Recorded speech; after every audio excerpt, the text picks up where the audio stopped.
आज के वीडियो में हम पढ़ेंगे वर्तमान भारतीय समाज और प्रारंभिक शिक्षा के बारे में। ठीक है, इसमें हम कौन से क्वेश्चंस को देखेंगे? तो इसमें हम बहुविकल्पीय प्रश्नों को देखेंगे। ठीक है, तो जो हमारा पहला प्रश्न है वो है, शिक्षा स्वास्थ्य शरीर में स्वस्थ मस्तिष्क का निर्माण करती है, किसका कथन है? ये हमें बताना है। ऑप्शंस हैं स्वामी विवेकानंद, स्वामी दयानंद, अरस्तु, राजा राम मोहन रॉय। तो इन चारों ऑप्शंस में से कौन सा ऑप्शन सही होगा? सही ऑप्शन है हमारा सा वाला, अरस्तु। ठीक है, सही ऑप्शन है हमारा अरस्तु। नेक्स्ट क्वेश्चन देखिए, चरित्र निर्माण को शिक्षा के महत्वपूर्ण उद्देश्य के रूप में किसने प्राथमिकता प्रदान की है? विवेकानंद ने, टैगोर ने, अरविंद ने या फिर महात्मा गांधी ने? तो जो सही ऑप्शन है वो है डी वाला, महात्मा गांधी ने। ठीक है, चरित्र निर्माण को शिक्षा के महत्वपूर्ण उद्देश्य के रूप में किसने प्राथमिकता दी है? महात्मा गांधी जी ने दी है। ठीक है, नेक्स्ट क्वेश्चन है, शिक्षा के व्यक्तिक और सामाजिक उद्देश्यों का समन्वय आवश्यक है क्योंकि शिक्षा व्यक्ति की खुशी और राज्य कल्याण के लिए है। यह कथन है, ये कथन किसका है? प्लेटो का, नन का, रॉस का या फिर एडम्स का? तो ये कथन जो है वो है प्लेटो का। ठीक है, ये कथन किसका है? प्लेटो का है। नेक्स्ट क्वेश्चन देखिए, बालक का मस्तिष्क कोरी स्लेट की तरह है। कोरी स्लेट, ये भी बहुत इंपॉर्टेंट क्वेश्चन है। यह कथन है, ये चीज किसने कहा था? बालक के मस्तिष्क को कोरी स्लेट किसने कहा था? रूसो ने, एडम्स ने, नन ने या फिर अरस्तु ने? तो ये कहा था रूसो ने। ठीक है, बालक के मस्तिष्क को कोरी स्लेट रूसो ने कहा था। नेक्स्ट क्वेश्चन देखिए, परिवार शिक्षा का सर्वोत्तम स्थान है और बालक का प्रथम विद्यालय है। ये किसने कहा है? रूसो ने, पेस्टोलॉजी ने, ड्यूवे ने या फिर नन ने?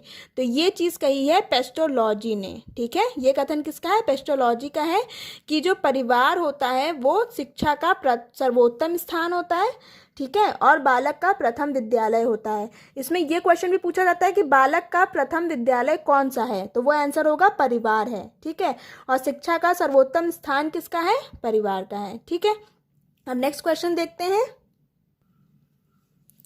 वर्तमान समय में शिक्षा के कौन कौन से रूप प्रचलित हैं? औपचारिक, अनौपचारिक, निरौपचारिक या फिर उक्त तीनों? तो ये हमारा आंसर होगा उक्त तीन। ये तीनों रूप जो हैं, औपचारिक, अनौपचारिक और निरौपचारिक, ये तीनों शिक्षा के रूप हैं। ठीक है, नेक्स्ट क्वेश्चन है, निम्न में से शिक्षा के औपचारिक साधन कौन नहीं है? विद्यालय, पुस्तकालय, परिवार या फिर संग्रहालय? तो जो सही ऑप्शन होगा वो होगा परिवार। ठीक है, निम्न में से शिक्षा के औपचारिक साधन कौन सा नहीं है? परिवार नहीं है। परिवार क्या है? वो अनौपचारिक शिक्षा साधन है। ठीक है, परिवार शिक्षा का अनौपचारिक साधन है और विद्यालय, पुस्तकालय और संग्रहालय औपचारिक साधन है।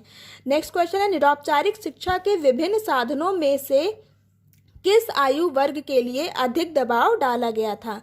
6 से 14 वर्ष, 11 से 14 वर्ष, 10 से 18 वर्ष या फिर 20 से 35 वर्ष? ठीक है, तो यही वाला हमारा ऑप्शन एकदम सही है, 20 से 35 वर्ष। ठीक है, निरौपचारिक शिक्षा के विभिन्न साधनों में से किस आयु वर्ग के लिए अधिक दबाव डाला गया था? तो 20 से 35 वर्ष के लिए डाला गया था।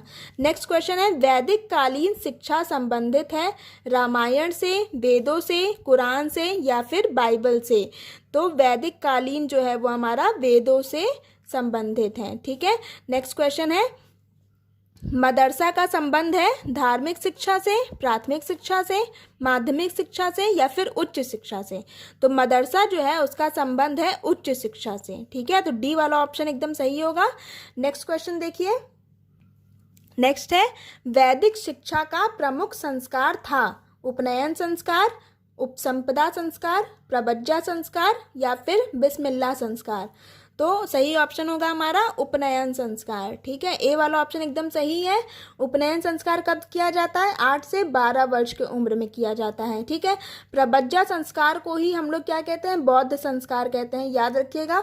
उपसंपदा संस्कार कब किया जाता है? जब बच्चा 20 वर्ष के ऊपर हो जाता है तब उसका उपसंपदा संस्कार किया जाता है। ठीक है, लेकिन जो वैदिक शिक्षा का प्रमुख संस्कार था वो कौन सा था? उपनयन संस्कार था। ए वाला ऑप्शन एकदम सही होगा। नेक्स्ट क्वेश्चन है, वुड का आज्ञा आज्ञा पत्र प्रकाशित हुआ? वुड का आज्ञा पत्र कब प्रकाशित हुआ था? तो वो हुआ था 19 जुलाई 1854 में। ठीक है, वुड का आज्ञा पत्र प्रकाशित हुआ था 19 जुलाई 1854 में। नेक्स्ट क्वेश्चन है निस्पंदन सिद्धांत, ये भी बहुत इंपॉर्टेंट है। निस्पंदन सिद्धांत किसने दिया था? हंटर ने, मैकाले ने, वुड ने या फिर फ्रांसिस ने?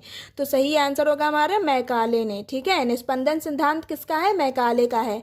नेक्स्ट क्वेश्चन है मैकाले ने अपना प्रतिवेदन कब प्रस्तुत किया था? 1935 में, 1833 में, 1831 में या फिर 1854 में? तो जो सही आंसर होगा वो हमारा ए वाला होगा, सन 1935 में। ठीक है, मैकाले ने अपना प्रतिवेदन 1935 में प्रस्तुत किया था। राधा कृष्ण आयोग की संस्तुतियां संबंधित थी उच्च शिक्षा से, माध्यमिक शिक्षा से, प्राथमिक शिक्षा से या फिर तकनीकी शिक्षा से? तो राधा कृष्ण आयोग की संस्तुतियां संबंधित थी उच्च शिक्षा से। ठीक है, ए वाला ऑप्शन एकदम सही है। नेक्स्ट क्वेश्चन देखिए, नेक्स्ट है विद्यालय शिक्षा आयोग के अध्यक्ष थे doctor Tarachandra, doctor S Radhakrishnan, doctor A Lakshmana Swami Mudaliar या फिर डी एस कोठारी? तो विश्वविद्यालय शिक्षा आयोग के अध्यक्ष थे डॉक्टर एस राधाकृष्णन। ठीक है, राधाकृष्णन जी हैं विश्वविद्यालय शिक्षा आयोग के अध्यक्ष।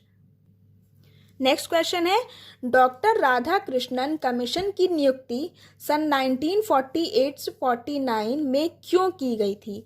प्राथमिक शिक्षा के सर्वेक्षण के लिए, मुख्यतः विश्वविद्यालय शिक्षा का सर्वेक्षण करने हेतु, माध्यमिक शिक्षा के विकास के लिए या फिर देश में विकास के लिए?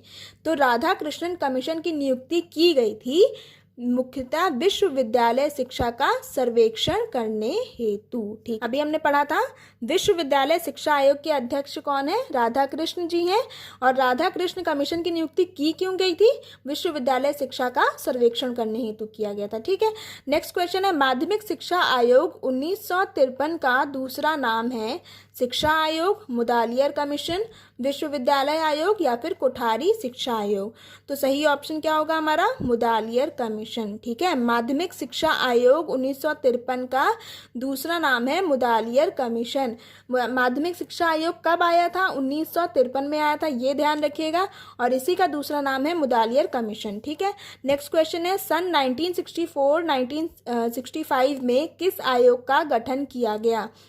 तो जितने भी आयोग का गठन किया गया है ना, उन सभी का वर्ष आपको याद रखना बहुत ज़रूरी है। ठीक है, यहाँ पे हमें 64-65 का पूछा जा रहा है, तो ये किसका है? कोठारी आयोग का है। ठीक है, 1964-1965 आयोग का गठन कौन से आयोग का गठन किया गया था इस सन में? तो कोठारी आयोग का किया गया था। नेक्स्ट क्वेश्चन है राष्ट्रीय शिक्षा नीति 1986 में संशोधन किस सन में किया गया? 1988, 1990, 1992 या फिर 1996? तो सही आंसर जो है हमारा 1992 है। ठीक है, सही आंसर है 1992, सी वाला ऑप्शन एकदम सही होगा। राम मूर्ति समिति 1990 क्यों गठित हुई? अब हमें राम मूर्ति समिति के गठन का रीज़न पूछा जा रहा है कि वो क्यों किया गया, और ये हुआ कब था? राम मूर्ति समिति का गठन 1990 में हुआ था। ठीक है, ऑप्शन है विश्वविद्यालय शिक्षा में सुधार के लिए, बालकों के पाठ्यक्रम का बोझ कम करने के लिए, राष्ट्रीय शिक्षा नीति 1986 की समीक्षा हेतु या फिर माध्यमिक शिक्षा के व्यवसायीकरण हेतु? तो जो सही ऑप्शन होगा वो हमारा होगा राष्ट्रीय शिक्षा नीति 1986 की समीक्षा हेतु। ठीक है, सी वाला ऑप्शन एकदम सही है, राम मूर्ति समिति का गठन हुआ था राष्ट्रीय शिक्षा नीति 1986 की समीक्षा हेतु। ठीक है, नेक्स्ट क्वेश्चन देखिए है आदर्शवाद के प्रमुख प्रवर्तक कौन कौन से हैं? अब हमसे पूछा जा रहा है आदर्शवाद के प्रवर्तक कौन कौन हैं? रूसो, बर्कले, स्पेंसर या फिर बर्नार्ड शॉ, एडम्स, जियर्स, Kant, Plato, Froebel, Kant, James या फिर प्लेटो, सुकरात, कांट, हीगल या फिर हीगल और बर्कले? तो जो सही ऑप्शन होगा वो हमारा ये डी वाला ही ऑप्शन एकदम सही होगा, प्लेटो, सुकरात, कांट, हीगल और बर्कले। ठीक है, ये थे हमारे आदर्शवाद के प्रवर्तक। ठीक है, नेक्स्ट क्वेश्चन देखिए है निम्नलिखित में से प्रकृतिवाद का संस्थापक कौन है? अरस्तु, प्लेटो, रूसो, ओटावे। तो सही कौन होगा? रूसो जी हैं। ठीक है, प्रकृतिवाद का संस्थापक कौन है? रूसो जी हैं। नेक्स्ट क्वेश्चन देखिए है, निम्नलिखित में से कौन प्रकृतिवादी है? अब हमसे प्रकृतिवादी के बारे में पूछ रहा है। सुकरात है, स्पेंसर है, हर्बर्ट है या फिर प्लेटो है? तो कौन है? वो स्पेंसर हैं। ठीक है, प्रकृतिवादी इन चारों में से कौन है? स्पेंसर है। नेक्स्ट क्वेश्चन देखिए क्या है, प्रयोजनवाद का जन्म स्थान कहाँ है? हमसे पूछा जा रहा है प्रयोजनवाद की शुरुआत कहाँ से की गई थी, उसका जन्म स्थान कौन सा है? ब्रिटेन, भारत, यूरोप या फिर अमेरिका? तो कहाँ पर हुआ था? अमेरिका। ठीक है, प्रयोजनवाद का जन्म हुआ था अमेरिका में, इसलिए इसको प्रयोजनवाद का जन्म स्थान कहा जाता है। ठीक है, किसको? अमेरिका को। नेक्स्ट क्वेश्चन देखते हैं। देखिए, पौंडीचेरी में किस महान शिक्षा शास्त्री ने आश्रम की स्थापना की? महात्मा गांधी, स्वामी विवेकानंद, आचार्य विनोबा भावे या फिर श्री अरविंदो घोष? तो सही ऑप्शन हमारा यही वाला है, श्री अरविंदो घोष। ठीक है, पौंडीचेरी में किस महान शिक्षा शास्त्री ने आश्रम की स्थापना की थी? तो अरविंदो घोष ने की थी। नेक्स्ट क्वेश्चन है, सत्यार्थ प्रकाश पुस्तक के लेखक हैं? ये भी इंपॉर्टेंट है। सत्यार्थ प्रकाश पुस्तक के लेखक कौन है पूछा जाता है। स्वामी दयानंद, विवेकानंद, शंकराचार्य या फिर टैगोर? तो कौन है सत्यार्थ प्रकाश का? स्वामी दयानंद है। ठीक है, ये कंपटीशन लेवल में भी बहुत पूछा जाता है, टेट सीटेड या फिर सुपर टेट में। सत्यार्थ प्रकाश पुस्तक के लेखक कौन है? स्वामी दयानंद है। ठीक है, नेक्स्ट क्वेश्चन है, वर्ष 1901 में शांति निकेतन की स्थापना रविंद्रनाथ टैगोर ने की थी, किस स्थान पर? 1901 में शांति निकेतन की स्थापना हुई थी। ठीक है, अब ये किया किसने था? रविंद्रनाथ टैगोर ने किया था। कौन से स्थान पर किया गया था? बोलपुर में किया था। ठीक है, कहाँ पर किया था? बोलपुर में किया था। इसे देखिए कितने क्वेश्चंस बन गए। सबसे पहले तो शांति निकेतन की स्थापना कब हुई? 1901 में हुई। किसने किया? रविंद्रनाथ टैगोर ने किया। कहाँ पर किया? बोलपुर में किया। ठीक है, ऐसे भी पूछा जाता है रविंद्रनाथ टैगोर ने किसकी स्थापना करी है? तो शांति निकेतन की स्थापना करी है। ठीक है, नेक्स्ट क्वेश्चन है, गुरुदेव के नाम से कौन विख्यात हुए? रविंद्रनाथ टैगोर, मदन मोहन मालवीय, विवेकानंद या फिर श्री अरविंद? तो गुरुदेव के नाम से किसको बुलाया जाता है? कौन है? रविंद्रनाथ टैगोर हैं। ठीक है, रविंद्रनाथ टैगोर जी को ही गुरुदेव नाम भी दिया गया है। नेक्स्ट क्वेश्चन देखिए है, शिक्षक दिवस किस शिक्षा शास्त्री के जन्म दिवस के रूप में मनाया जाता है? ये तो बहुत ही इजी सा क्वेश्चन है। शिक्षक दिवस हम किसके जन्म दिवस पर मनाते हैं? राधा कृष्णन के, टैगोर के, महात्मा गांधी के या फिर विवेकानंद के? तो सही ऑप्शन हमारा क्या है? ए, डॉक्टर राधा कृष्णन। ठीक है, इन्हीं के जन्म दिवस पर हम लोग शिक्षक दिवस मनाते हैं। ठीक है, नेक्स्ट क्वेश्चन है, गीजू भाई का जन्म कौन से स्थान पर हुआ? अब हमसे गीजू भाई का जन्म पूछ रहा है, कहाँ पर हुआ था? चित्तल, जो कि महाराष्ट्र में है, दिल्ली, जयपुर, कानपुर? कहाँ पर हुआ था? चित्तल में हुआ था। ठीक है, यानी कि महाराष्ट्र में गीजू भाई का जन्म हुआ था, महाराष्ट्र में। ठीक है, नेक्स्ट क्वेश्चन है, किंडरगार्टन प्रणाली के जन्मदाता कहे जाते हैं? अब ये देखिए, किंडरगार्टन प्रणाली के जन्मदाता कौन है? फ्रॉबेल, मॉन्टेसरी, रूसो या फिर हर्बर्ट?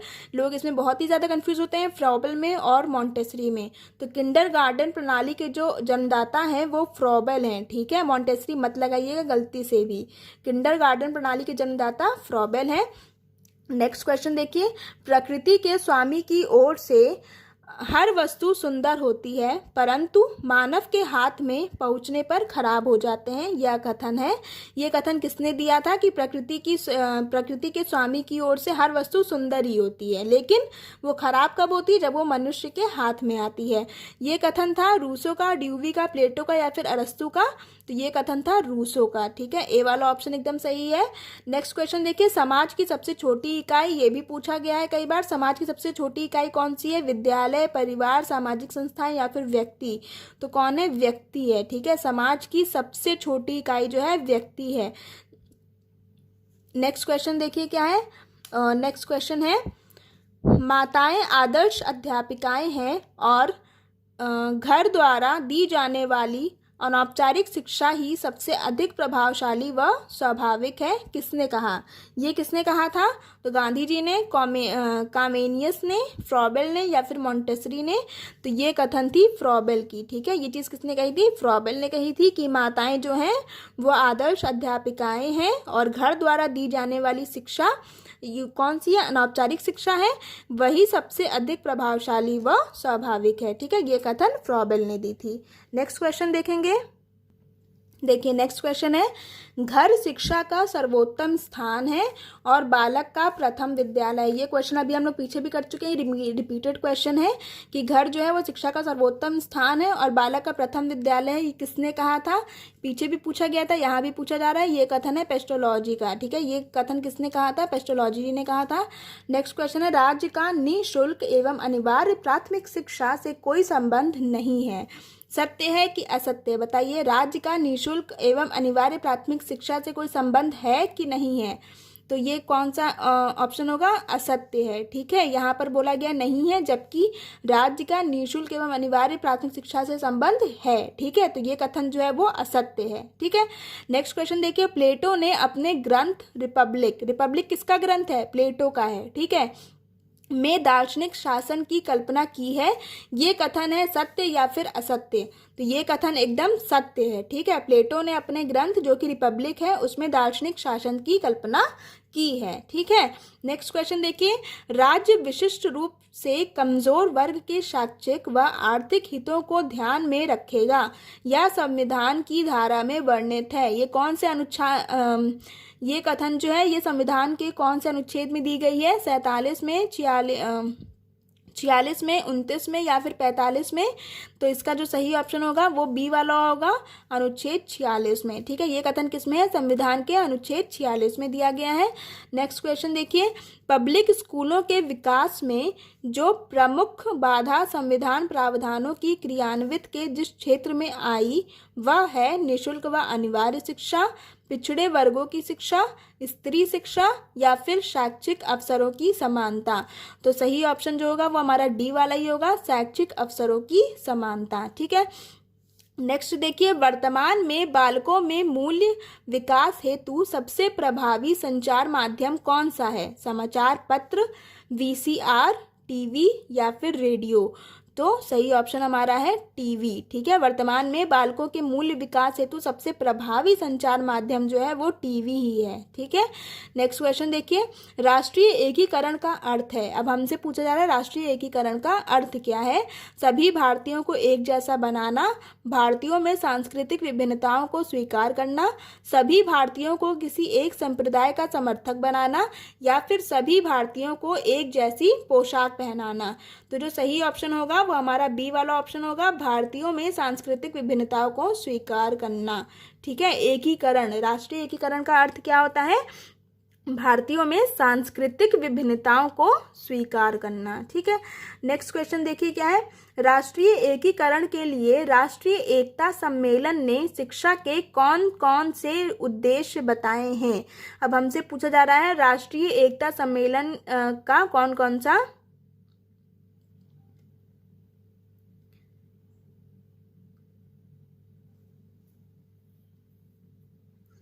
अब हमसे पूछा जा रहा है राष्ट्रीय एकता सम्मेलन ने राष्ट्रीय एकीकरण के लिए कौन कौन से उद्देश्य बताए हैं। छात्रों को देश के विभिन्न पहलुओं का ज्ञान कराना, छात्रों को स्वतंत्रता प्राप्ति से संबंधित विशेष बातों से अवगत कराना,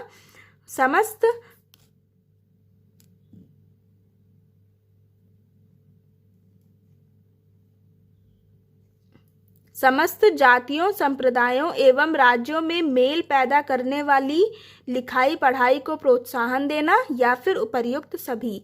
तो जो सही आंसर होगा वो डी वाला होगा, उपर्युक्त सभी। ठीक है, ये सारे उद्देश्य थे किसने दिए थे, राष्ट्रीय एकता सम्मेलन ने दिए थे। किस वजह से दिए थे, किसके लिए दिए थे, राष्ट्रीय एकीकरण के लिए दिए थे। ठीक है, अब देखिए यहाँ से जितने भी क्वेश्चंस है ना वो सब यहाँ पे ईयर लिखा हुआ है कि कौन से ईयर में पूछा गया है। ठीक है, यहाँ से इस क्वेश्चन के बाद से जितने भी क्वेश्चंस हैं वो सब किसी ना किसी साल में पूछा गया है। तो इन क्वेश्चंस को आप ज़रूर से ज़रूर पढ़िएगा और याद रखिएगा। ठीक है, देखते हैं क्वेश्चंस। बौद्धकालीन शिक्षा में उपसंपदा संस्कार कितने वर्ष में होता था। हमसे क्या पूछ रहा है, बौद्धकालीन शिक्षा में जो उपसंपदा संस्कार होता था वो कितने वर्ष में होता था। ये पूछा जा रहा है 27 के वर्ष में, 15 के वर्ष में, 20 के वर्ष में या फिर 25 के वर्ष में। तो ये होता था हमारा 20 के वर्ष में। ठीक है, डी सी वाला ऑप्शन एकदम सही है, बौद्धकालीन शिक्षा में उपसंपदा संस्कार 20 वर्ष में होता था। ठीक है, नेक्स्ट क्वेश्चन देखिए, शिक्षा वह है जो जीवन की संपूर्ण सत्ता के साथ सामंजस्य स्थापित करने की शक्ति होती है। यह विचार किसका है? एडिसन का, रविंद्रनाथ टैगोर का, स्वामी विवेकानंद का या फिर महात्मा गांधी का? तो ये वाला ये विचार है कि शिक्षा जीवन की संपूर्ण सत्ता के साथ सामंजस्य स्थापित करने की शक्ति होती है। ये कथन किसका था? किसकी विचार थी ये? रविंद्रनाथ टैगोर जी के विचार थे। ठीक है, ये बा वाला ऑप्शन एकदम सही है। ये क्वेश्चन कब पूछा गया? बीटीसी 2015 में पूछा गया। अभी से जितने भी क्वेश्चन हैं वो सब इसी ईयर के हैं, 2015 में हैं। ठीक है, जो 15 में पूछे गए क्वेश्चन है वो उनके बारे में दिया गया है। निम्नलिखित में से कौन सा दूरस्थ शिक्षा के अंतर्गत नहीं आता है? अब हमें यहाँ बताना है दूरस्थ शिक्षा के बारे में। ठीक है, इसके अंदर क्या नहीं आता है? इसमें व्यक्ति अपने ही स्थान पर सीखता है, इसमें संचार माध्यमों का प्रयोग होता है, इसमें शिक्षा कक्ष के वातावरण से बाहर दी जाती है, इसमें समय व स्थान का बड़ा महत्व है। तो जो सही ऑप्शन होगा वो ये वाला होगा, इसमें समय व स्थान का बड़ा महत्व है। ये चीज़ दूरस्थ शिक्षा के अंतर्गत नहीं दिया गया है। ठीक है, ये चीज़ इसमें नहीं आता है। नेक्स्ट क्वेश्चन देखेंगे। नेक्स्ट क्वेश्चन है, गांधी जी ने बालकों को शिक्षा प्रदान करने के लिए कितनी शिक्षण पद्धतियों पर बल दिया? गांधी जी ने शिक्षा प्रदान करने के लिए कितने शिक्षण पद्धति पर बल दिया था? 3, 5, 4 या फिर 2? तो कितनों पर दिया था? 4 पर दिया था। ठीक है, महात्मा गांधी ने 4 शिक्षण पद्धतियों पर बल दिया था बालकों को शिक्षा प्रदान करने के लिए। नेक्स्ट क्वेश्चन है, प्राथमिक शाला में भाषा शिक्षा नामक पुस्तक किसने लिखी है? अब हमसे प्राथमिक शिक्षा में एक पुस्तक लिखी गई थी, कौन सी? भाषा शिक्षा। ये किसने लिखी थी? रविन्द्रनाथ टैगोर ने, गिजुभाई बधेका ने, स्वामी विवेकानंद ने या फिर महात्मा गांधी ने? तो ये पुस्तक लिखी है गिजुभाई बधेका ने। ठीक है, बी वाला ऑप्शन गिजुभाई बधेका एकदम सही है। नेक्स्ट क्वेश्चन देखेंगे। नेक्स्ट क्वेश्चन है, शिक्षण में आत्म उदाहरण, अनुसरण, निर्देशन, अभ्यास व चिंतन का समावेश कर भिन्न भिन्न पद्धतियों को अपनाने पर किस शिक्षाविद ने बल दिया? रविन्द्रनाथ टैगोर ने, फ्रॉबेल ने, डॉक्टर राधाकृष्णन ने या फिर गिजुभाई बधेका ने? तो ये दिया था डॉक्टर राधाकृष्णन ने। सी वाला ऑप्शन एकदम सही होगा। ठीक है, नेक्स्ट क्वेश्चन देखेंगे। नेक्स्ट क्वेश्चन है, पाठशाला को एक बाग, शिशु को पौधा, शिक्षक को माली किसने कहा है? ठीक है, देखिए इस कथन में लिखा है पाठशाला को क्या कहा गया है? एक बाग कहा गया है। ठीक है, शिशु को क्या कहा गया है? पौधा कहा गया है, और शिक्षक को माली कहा गया है। ये किसने कहा है? रूसो ने, जॉन डीवी ने, मारिया मॉन्टेसरी ने या फिर फ्रॉबेल ने? तो ये कहा था फ्रॉबेल ने। ठीक है, ये कथन किसका है? फ्रॉबेल का है। फ्रॉबेल का ही एक कौन सी प्रणाली है? किंडरगार्टन प्रणाली है। ठीक है, याद रखिएगा किंडरगार्टन प्रणाली किसकी है? फ्रॉबेल की है। फ्रॉबेल ने क्या कहा था? पाठशाला को बाग, शिशु को पौधा और शिक्षक को माली कहा था। ठीक है, नेक्स्ट क्वेश्चन देखेंगे। नेक्स्ट क्वेश्चन है, मॉन्टेसरी शिक्षण प्रणाली में पाठ्यक्रम को कितने भागों में विभक्त किया गया? मॉन्टेसरी शिक्षण प्रणाली में पाठ्यक्रम को कितने भागों में विभक्त किया गया है? 3, 2, 6, 5? तो ये किया गया है 3 भागों में। ठीक है, मॉन्टेसरी शिक्षण प्रणाली में पाठ्यक्रम को 3 भागों में विभक्त किया गया है। नेक्स्ट क्वेश्चन देखेंगे, भारत में जनसंख्या शिक्षा का प्रारंभ किस प्रदेश में हुआ? अब भारत में जनसंख्या शिक्षा का प्रारंभ हुआ था, कौन से प्रदेश से हुआ था? मध्य प्रदेश से, गुजरात से, महाराष्ट्र से या फिर केरल से? तो ये हुआ था महाराष्ट्र से। ठीक है, सी वाला ऑप्शन एकदम सही है। जनसंख्या शिक्षा का प्रारंभ महाराष्ट्र से हुआ था। नेक्स्ट क्वेश्चन है, 6 से 14 वर्ष तक के सभी बच्चों को अनिवार्य शिक्षा की व्यवस्था का वर्णन संविधान की किस धारा के अंतर्गत किया गया? 49, 45, 26 या फिर 50? तो जो सही ऑप्शन है वो है 45। ठीक है, 6 से 14 वर्ष तक के सभी बच्चों को अनिवार्य शिक्षा की व्यवस्था का वर्णन संविधान की 45 धारा के अंतर्गत किया गया है। विश्व जल दिवस कब मनाया जाता है? ये भी देख लीजिए, विश्व जल दिवस कब मनाया जाता है? 17 फरवरी, 11 सितंबर, 22 मार्च या फिर 8 जून? तो ये होता है 22 मार्च को। ठीक है, विश्व जल दिवस मनाया जाता है 22 मार्च को। नेक्स्ट क्वेश्चन देखेंगे, जनसंख्या शिक्षा पर प्रथम राष्ट्रीय सेमिनार कहाँ आयोजित किया गया था? चेन्नई में, सूरत में, जयपुर में या फिर मुंबई में? तो ये किया गया था चेन्नई में। ए वाला ऑप्शन एकदम सही है। जनसंख्या शिक्षा पर प्रथम राष्ट्रीय सेमिनार का किया गया था चेन्नई में। नेक्स्ट क्वेश्चन है, मनुष्य के मूल्यों के विकास में सर्वाधिक महत्वपूर्ण माना जाता है परिवार को, आर्थिक पक्ष को, भौतिक सुविधाएं को या फिर विदेशी मित्र को? तो ये माना जाता है परिवार को। ठीक है, मनुष्य के मूल्यों के विकास में सबसे ज़्यादा इम्पोर्टेंस जो है वो किसका है? परिवार का है। ये तो जाहिर सी बात है, किसी का क्वेश्चन गलत नहीं होगा ये वाला। तो नेक्स्ट देखेंगे, अध्यापक द्वारा राष्ट्रीय सद्भावना का विकास छात्रों में किसके द्वारा किया जा सकता है? किताबों को पढ़ाकर, समझाकर, स्वयं बड़े लोगों द्वारा इस पर अमल करने से या फिर दंड देकर? तो दंड देकर तो बिल्कुल भी नहीं हो सकता है, किताबों पर भी जोर नहीं दिया जाता है, समझाकर भी। इससे अच्छा ऑप्शन कौन सा है? स्वयं बड़े लोगों द्वारा इस पर अमल करने से। ठीक है, अध्यापक द्वारा राष्ट्रीय सद्भावना का विकास छात्रों में किसके द्वारा दिया जा सकता है? स्वयं बड़े लोगों द्वारा इस पर अमल करने से। नेक्स्ट क्वेश्चन है, अध्यापक द्वारा छात्रों में लैंगिक असमानता को दूर किया जा सकता है असमानता रखने वालों को दंड देकर, समानता रखने का उदाहरण स्वयं प्रस्तुत करके, किताबों को पढ़कर, भाषण बिल्कुल नहीं, किताबों को पढ़कर बिल्कुल नहीं, असमानता बिल्कुल भी नहीं, असमानता रखने वालों को दंड बिल्कुल भी नहीं।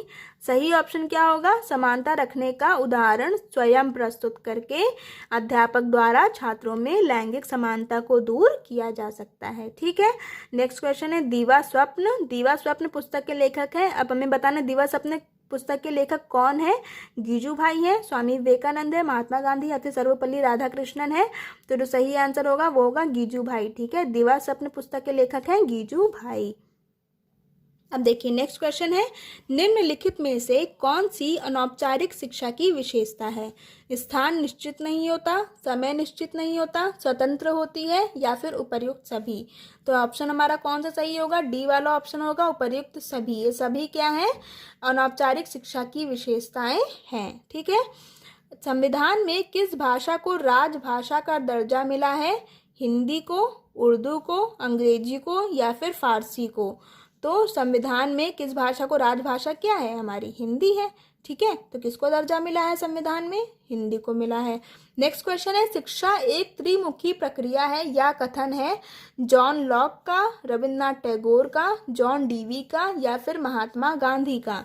तो ये जो शिक्षा एक त्रिमुखी प्रक्रिया है, ये किसने कहा था? जॉन डीवी ने कहा था। ठीक है, नेक्स्ट क्वेश्चन देखिए, शिक्षा शब्द का शाब्दिक अर्थ है। अब शिक्षा से हम क्या समझते हैं? उसका शाब्दिक अर्थ क्या होगा? अंतर्निहित शक्तियों का विकास, बहिर्मुखी शक्तियों का विकास, शारीरिक विकास करना या फिर उपर्युक्त में से कोई नहीं? तो शिक्षा शब्द का शाब्दिक अर्थ क्या है? इन सब में से कोई भी नहीं है। ठीक है, देखिए सही ऑप्शन होगा हमारा दा वाला, उपर्युक्त में से कोई नहीं। अगर इन तीनों में से कोई भी ऑप्शन शिक्षा का शाब्दिक अर्थ नहीं है तो शिक्षा का शाब्दिक अर्थ है क्या, ये बताइए। तो शिक्षा का शाब्दिक अर्थ है सीखना और सिखाना, जो कि इन ऑप्शंस में से नहीं दिया गया है। ठीक है, इसलिए हमारा डी वाला ऑप्शन एकदम सही होगा। नेक्स्ट क्वेश्चन है, दूरवर्ती शिक्षा को कहते हैं पत्राचार शिक्षा, दूरस्थ शिक्षा, स्वतंत्र अध्ययन या फिर उपर्युक्त सभी?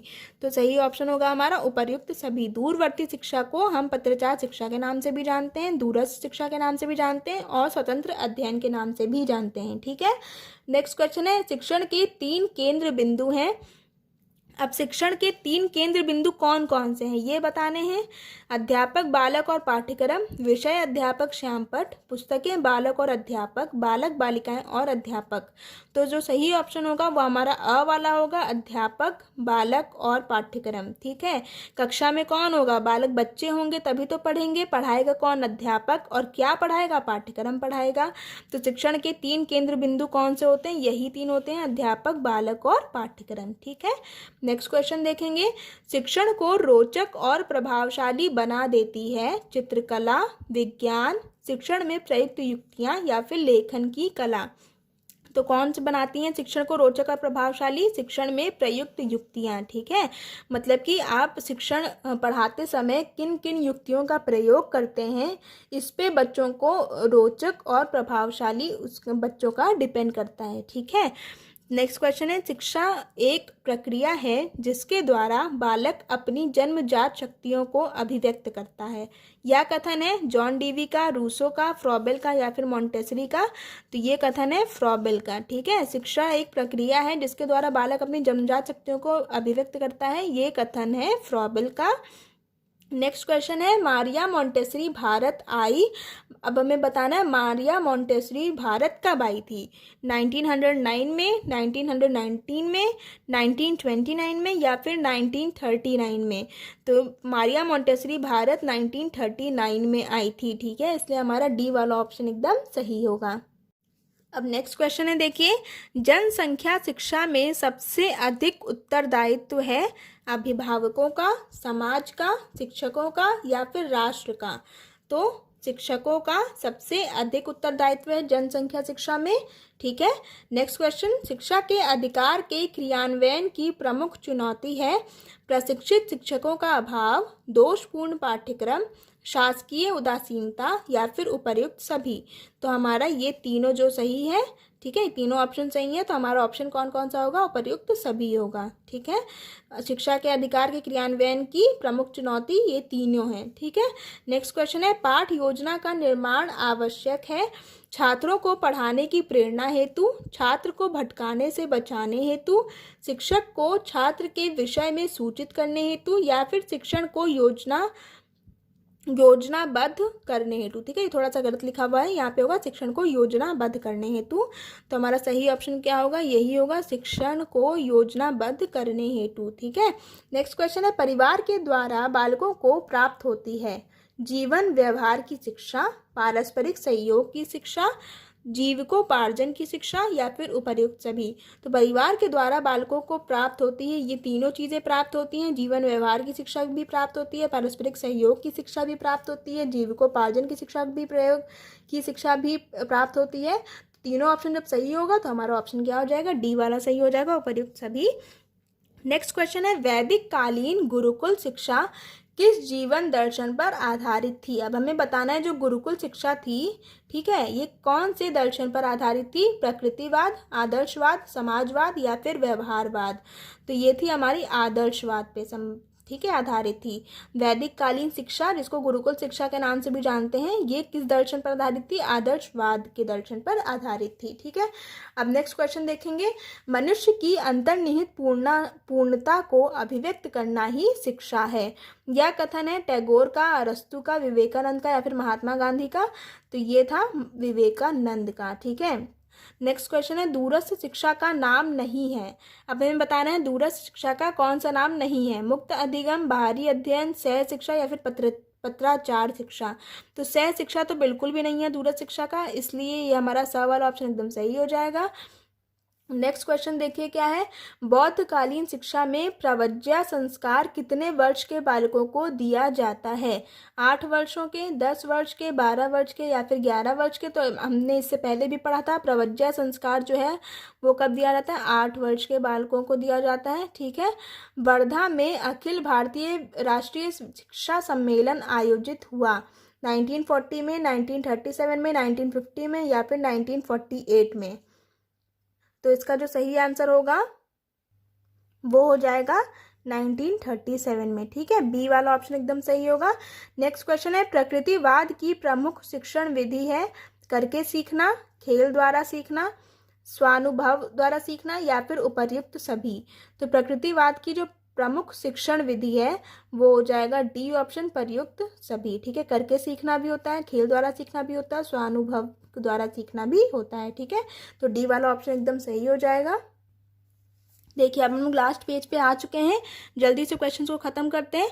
गांधी जी के दर्शन के अनुसार छात्रों की क्रियाशीलता के लिए पाठ्यक्रम में आवश्यक है इतिहास, भूगोल, हस्तकला या फिर उपर्युक्त सभी?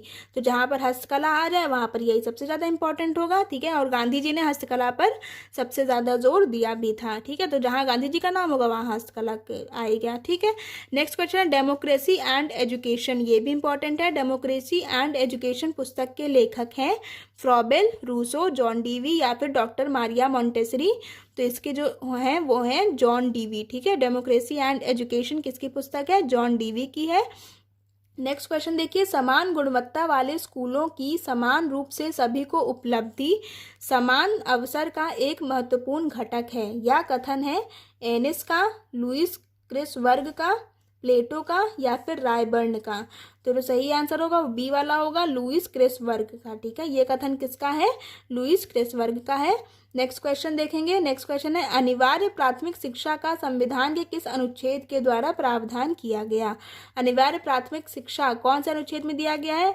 48, 44, 45 या फिर 41। तो 45 वाला ऑप्शन एकदम सही होगा। ठीक है, यानी कि सी वाला ऑप्शन अनुच्छेद 45 एकदम सही है। नेक्स्ट देखेंगे, जनसंख्या शिक्षा आवश्यक है। अब हमें बताना जनसंख्या शिक्षा क्यों आवश्यक है? जीवन स्तर एवं गुणवत्ता बढ़ाने के लिए, सबको रोजगार देने के लिए, पाठ्यक्रम के विषय बढ़ाने के लिए, बाल श्रम को बढ़ावा देने के लिए। तो सही आंसर हो जाएगा हमारा ए वाला, जीवन स्तर एवं गुणवत्ता बढ़ाने के लिए। नेक्स्ट क्वेश्चन देखिए, राष्ट्रीय जनसंख्या नीति की घोषणा की गई। अब हमें बताना है राष्ट्रीय जनसंख्या नीति की घोषणा कब की गई? 16 अप्रैल 1976 को, 10 मार्च 1975 को, 20 जनवरी 1980 को या फिर 9 सितंबर 1985 को। तो राष्ट्रीय जनसंख्या नीति की घोषणा की गई थी 16 अप्रैल 1976 को। ठीक है, नेक्स्ट क्वेश्चन है पर्यावरण दिवस। अब पर्यावरण दिवस के बारे में सबको पता होगा, 10 जून, 4 जून, 5 जून, 8 जून। तो सही ऑप्शन हो जाएगा हमारा 5 जून। पर्यावरण दिवस मनाया जाता है 5 जून को। नेक्स्ट क्वेश्चन है, बच्चों में मूल्यों के विकास में सर्वाधिक महत्वपूर्ण भूमिका है। ये भी क्वेश्चन हम पीछे पढ़ चुके हैं, है ना। बच्चों में मूल्यों के विकास में सर्वाधिक महत्वपूर्ण भूमिका पास पड़ोस की, परिवार की, मित्रों की या फिर समाज की। तो द वाला ऑप्शन हमारा एकदम गलत होगा। हमारा सही ऑप्शन क्या है? परिवार की। ठीक है, मूल्यों के विकास, बच्चों के मूल्यों के विकास में सबसे ज्यादा भूमिका किसका होता है? परिवार का होता है। ठीक है, नेक्स्ट क्वेश्चन देखिए क्या है, राष्ट्रीय सद्भावना को प्रभावित करने वाला प्रमुख कारक है। अब राष्ट्रीय सद्भावना को प्रभावित करने वाला प्रमुख कारक है जातिवाद, प्रांतीयता, सांप्रदायिकता या फिर उपर्युक्त सभी। तो तीनों चीज हमारा सही है, इसलिए हमारा ऑप्शन क्या हो जाएगा? उपर्युक्त सभी हो जाएगा। राष्ट्रीय सद्भावना को प्रभावित करने वाले कारक ये तीनों हैं। ठीक है, कौन कौन से? जातिवाद, प्रांतीयता, सांप्रदायिकता। ठीक है, तो डी वाला ऑप्शन एकदम सही हो जाएगा। नेक्स्ट क्वेश्चन है, बाल श्रमिक बनने का मुख्य कारण नहीं है। अब बाल श्रमिक बनने का कौन सा कारण नहीं है ये बताने हैं। अत्यधिक गरीबी, अशिक्षा, जनसंख्या वृद्धि या फिर प्रतिस्पर्धा। तो ये तीन ऑप्शन तो हमारा सही है। ये तीन ऑप्शन है, ये तीनों कारण है बाल श्रमिक बनने का। ठीक है, लेकिन प्रतिस्पर्धा जो है ये हमारा बिल्कुल भी कारण नहीं है। तो डी वाला ऑप्शन एकदम सही हो जाएगा। ठीक है, इस वीडियो को बनाने का सिर्फ मेरा एक यही मकसद था कि लोगों को पढ़ने से ज़्यादा सुनने से याद होता है। ठीक है, तो जितना ज़्यादा आप सुनेंगे उतना ज़्यादा आपके दिमाग में बैठ जाएगा।